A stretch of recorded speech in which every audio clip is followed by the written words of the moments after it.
आशा है आप सकुशल से रह रहे होंगे। आइए मैथ में कुछ सवालों को देखा जाए। सवाल क्या बोल रहा है कि 3, 6, 12 और 15 का 3, 6, 12 और 15 का हरात्मक माध्य निकालें। हरात्मक माध्य हरात्मक माध्य निकालना है, तो इसलिए सीधे एक फॉर्मेट यहाँ पे तैयार कर लेते हैं। टोटल संख्या जितना रहता है वो बटा में 1/a plus 1/b plus 1/c plus 1/d, और 3 संख्या होता है तो 3 बटा में 1/a plus 1/b plus 1/c कर लेते हैं, और 2 होता है तो 2/1/a प्लस 1/b कर लेते हैं। यहाँ पे चलिए निकालते हैं। 4 बटा में 1/3 प्लस 1/6 प्लस 1/12 प्लस 1/15। चलिए निकालते हैं एलसीएम। एलसीएम मुझे लगता है कि यहाँ पे 60 आ जाएगा। 3 से 20 बार में, 6 से 10 बार में, 12 से 5 बार में और 15 से 4 बार में। 5 4 9, ये मुझे लगता है कि 39 हो जाएगा। 60 ऊपर भेजे तो 4 गुणे 60 बटा में 39, 3 से कट रहा है, 13 तिया 39 और ये 3 से 20 बार में, 20 चौके 80 और बटा में 13, 80 बटा 13। ऑप्शन नंबर कौन सा? ऑप्शन नंबर ए ही में अवेलेबल है। अच्छा, ये सवाल आपको समझ में आ गया होगा, और जब आगामी डायमेंशन में ये आए तो मुझे नहीं लगता कि आपसे ये सवाल फंस जाएगा, लेकिन जिन्होंने नहीं पढ़ा होगा, नहीं जानते होंगे, हवा नहीं लगेगा पूरी तरह से। चलिए अगले सवाल की तरफ बढ़ते हैं।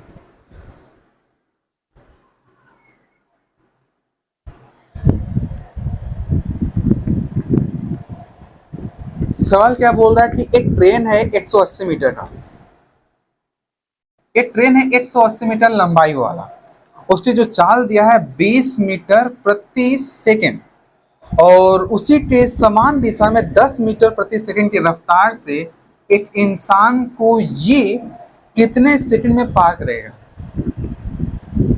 एक आदमी जा रहा है 10 की रफ्तार से, उसी दिशा में एक ट्रेन भी आ रहा है उसके पीछे से, कितना की रफ्तार से? तो 20 की रफ्तार से, और ट्रेन की लंबाई दिया हुआ 180 मीटर, तो उस इंसान को कितना सेकंड में पार करेगा, ये सवाल पूछ रहा है। तो जब भी ऐसा सवाल आता है और समान दिशा में जाता है तो वैसे स्थिति में हम चाल को माइनस कर लेते हैं। तो चाल का जो अंतर आ रहा है वो आ रहा है 10 मीटर पर सेकंड।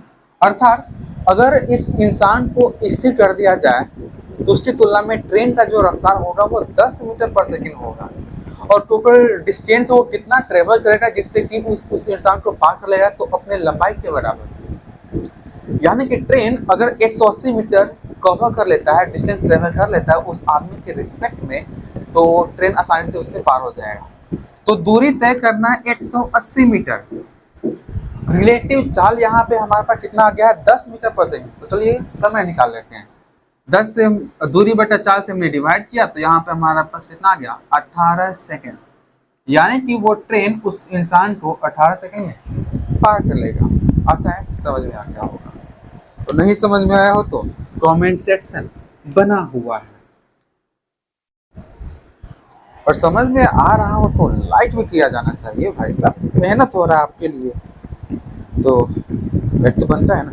आइए अगला सवाल बोल रहा है कि एक वर्ग के अंदर एक वृत्त बनाया गया है। एक वर्ग है, मान लेते हैं ये हमारा वर्ग है, इस वर्ग के अंदर एक वृत्त बनाया गया है।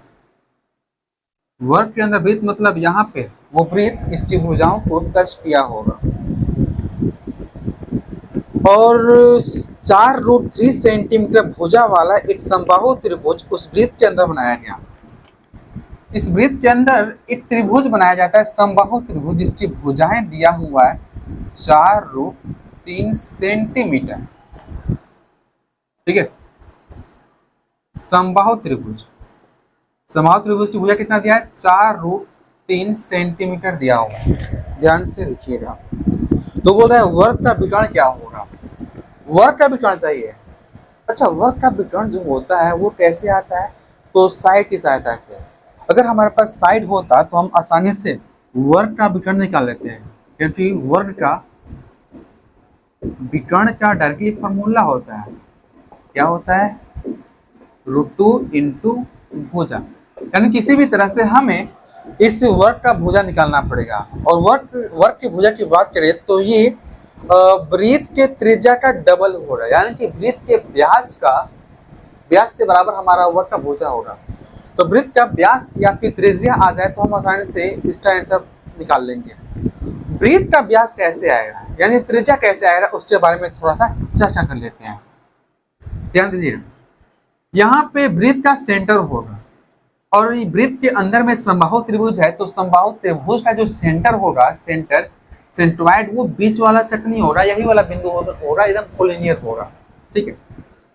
और हम बात कर रहे हैं यहाँ पे, अगर हम इस लाइन को यहाँ पे मिलाएं तो समबाहु त्रिभुज में ये जो है, ये जो लाइन है, ये जो लंब है, ये इस बिंदु से ही आ रहा होगा, बिंदु से ही होकर जाएगा कन्फर्मेशन के साथ। तो ध्यान रहे, और यही लाइन जो लंब होता है, लंब समद्विभाजक होता है, ये यहाँ का माध्यिका भी होता है, और माध्यिका आपस में एक दूसरे को 2:1 में काटते हैं। तो क्यों ना इस त्रिभुज का ये लंब दूरी निकाल लिया जाए, यानी कि लंब निकाल लिया जाए। ठीक है। तो त्रिभुज का, समबाहु त्रिभुज का लंब दूरी, ऊंचाई जो है क्या होता है, ऊंचाई का फॉर्मूला क्या होता है पता है? त्रिभुज की ऊंचाई जानिए, समबाहु त्रिभुज की ऊंचाई बराबर होता है √3/2 इंटू समबाहु त्रिभुज का भुजा, √3 इंटू √3। हमारे पास 2 से 1 कट जाएगा और 3 से 3 हमारे पास आया तो 2 3 6 सेंटीमीटर हो जाएगा। यानी कि इस त्रिभुज की जो ऊंचाई है ये 6 सेंटीमीटर है, यहाँ से यहाँ 6, और ये होता है 2:1 में। तो 6 को अगर 2:1 में बांटा जाए तो क्या क्या हमारे पास आ जाएगा, तो ये आ जाएगा 4 और 2 में। सही बोल रहे हैं क्या? इसका मतलब ऊपर वाला जो साइड है ये 4 सेंटीमीटर है और नीचे वाला 2 सेंटीमीटर है। ये केंद्र है और वृत्त का परिधि वाला सेक्शन ये है, तो केंद्र से परिधि के बीच की दूरी को ही हम त्रिज्या बोलते हैं क्या? इसका मतलब यहाँ पे त्रिभुज का त्रिज्या हमारे पास आ गया कितना, 4 सेंटीमीटर। तो त्रिभुज का व्यास कितना हो जाएगा, व्यास हो रहा है इसका डबल, 4 दूनी 8 सेंटीमीटर।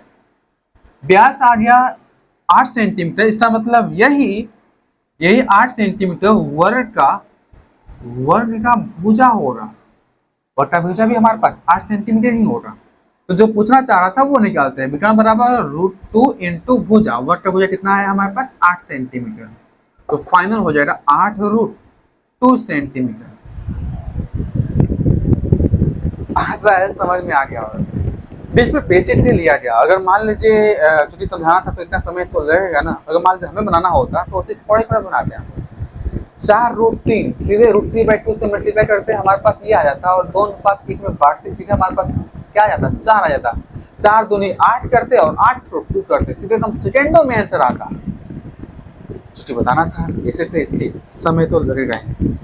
ऐसा समझ में आ गया होगा, लेकिन फिर भी किसी सेक्शन में दिक्कत हो तो कमेंट अवश्य कीजिएगा भाई साहब। अगले सवाल की तरफ बढ़ते हैं।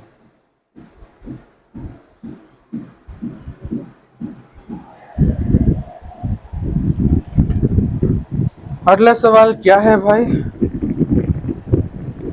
चलिए, ये समय और कार्य से संबंधित है, विचार कर लेते हैं। बोल रहा है कि ए, बी और सी है, एक ए है, बी है, सी है, ए बी सी। एबीसी कार्य को 8 दिन में, 10 दिन में और 12 दिनों में समाप्त कर रहे हैं। ये दिन है 8 दिन, 10 दिन, 12 दिन में। अगर एक साथ काम पूरा करने के बाद उन्हें टोटल 5,550 रुपए मिला, तो पूछना चाहे कि बी का हिस्सा क्या होगा। हिस्सा जो मिलता है अपने सामर्थ्य के अनुसार, जिसके पास जितना सामर्थ्य होगा उसको उतना ही हिस्सा मिलेगा। ठीक है, इस वाले मामले में काम के आधार पर। तो आइए बी का सामर्थ्य निकालने की कोशिश करते हैं। सामर्थ्य बी का कैसे आएगा, तो ऐसे इनका एलसीएम देखा जाए तो हमारे पास कितना आ जाएगा, एलसीएम आ जाएगा 120। सही बोल रहे हैं क्या? जी हाँ, सही बोला जा रहा है। 120 आ गया तो ये 15 8 20 से होता है, ये 12 बार में और 12 से 10 बार में।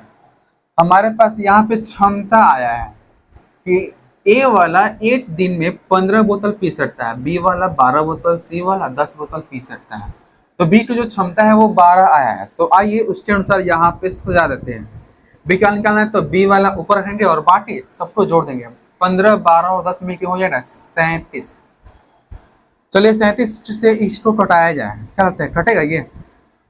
37 से अगर हम इसको 5 5 5 0 को भाग दे तो एक बार में 37, 15 में 7 गया तो 8, यहाँ पे 8 5 फंसती है 15 7 पच्चीस 35 बिल्कुल सही जा रहा है। 5 बार में कटाना चाहे तो 5 7 पच्चीस 35, हाथ से 3 पच्चीस 15 3 18, काटम कुटम हो जाएगा, ऊपर 0 आएगा तो 0, यानी ये सीधे सीधे तौर पर 150 में कट जा रहा है। 15 बार में मल्टीप्लाई होता है तो 880 आ जाता है और हमारे पास पहले 0। इसका मतलब यहाँ पे बी को कितना मिला होगा उस 5550 में से, तो 1800 रुपये, और 1800 रुपये ऑप्शन नंबर सी में दिया हुआ। इसका मतलब इस क्वेश्चन का आंसर ऑप्शन नंबर सी होगा। आशा है ये सवाल भी आपको अच्छे से समझ में आ गया होगा। अगर आपके पास भी रीजनिंग और मैथ से संबंधित कोई भी सवाल फंसा हुआ हो, चाहे वो किसी भी प्रकार का क्यों न हो, तो अवश्य हमारे दिए गए व्हाट्सएप नंबर पर आप भेज सकते हैं। चलिए आज का ये सेशन यही समाप्त करते हैं। मिलते हैं अगले वीडियो में नए दमदार क्वेश्चन के साथ। अगर आपको ये वीडियो पसंद आया तो लाइक करें, अपने दोस्तों को पास शेयर करें, और अगर आप इस चैनल पर नए हैं तो सब्सक्राइब करना बिल्कुल भी ना भूलें। भूल भी सकते हैं, आपके ऊपर डिपेंड करता है भाई साहब। आपका दिमाग है, आपका मोबाइल है, आपका डाटा है, आपका हाथ है, आपका माइंडसेट है, आपके ऊपर डिपेंड करता है ना। वैसे बोलना हमारा फर्ज बनता है ताकि आपके पास ये पसंद आए और हमारा भी लाभ हो और आपका भी लाभ हो। चलिए मिलते हैं अगले वीडियो में। जय हिंद, जय भारत।